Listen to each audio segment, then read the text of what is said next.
You didn't feel bad because you made a mistake. No, you felt bad because you didn't fix it. And that right there, that's the part that almost everybody misses. Look, we've all been there, right? You know that feeling, that familiar sinking moment of regret. Maybe you just said something you shouldn't have, or you hit send on a message you instantly wish you could pull back from the ether. That wave just hits you. It's fast, it's hot, it's immediate. And in that exact moment, it really feels like the mistake itself is the problem. But here's the thing.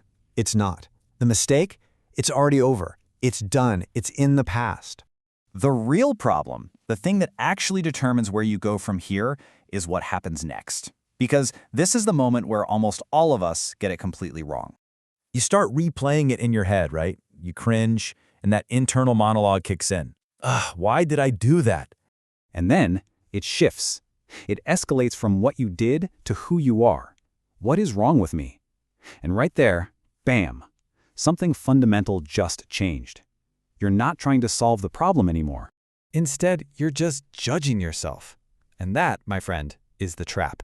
It's so sneaky because it feels productive, doesn't it? It feels like you're being responsible, holding yourself accountable, but you're not moving forward. You're just spinning your wheels.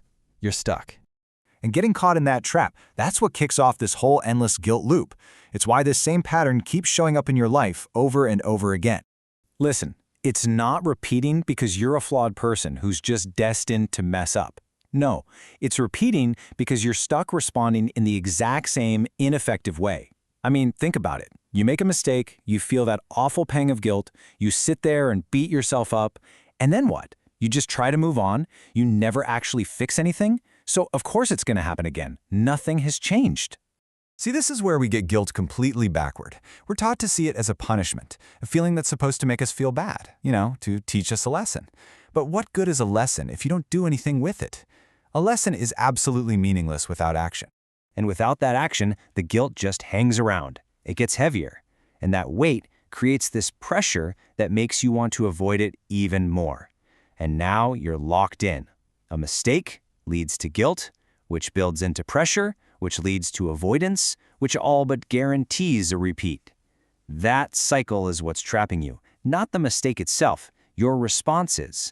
So, okay, here it is. This is the crucial reframe. This is what changes the whole game. Guilt is not punishment. Guilt is direction.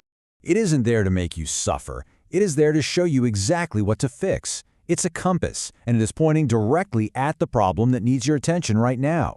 And if you ignore that compass, the feeling doesn't just go away. It turns into pressure.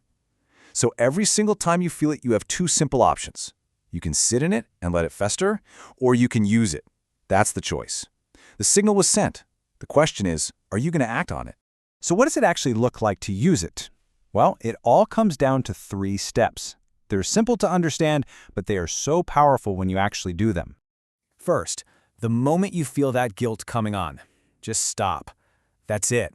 The only goal here is to break that automatic spiral into overthinking and self-judgment. Second, get specific. Ask yourself, what was the real reason I made that mistake? Underneath it all, was it ego? Was it fear? Impatience? You have to be honest and name the root cause. And third, and this is the most important one, act. Do something real, something tangible. Fix it.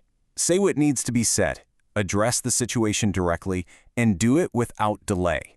Because if you don't act on it, guilt turns into pressure. But when you do act on it, that very same feeling turns into progress. It's the same signal, leading to a completely different result. Your action is the only thing that makes the difference. So, the next time that wave of regret hits you, I want you to remember this. The mistake you made is not the real problem. And that feeling of guilt, that's not the problem either. The problem is what you do after. The choice is always yours. If you just sit in that feeling, you stay stuck. But if you use it, you move forward. Use it.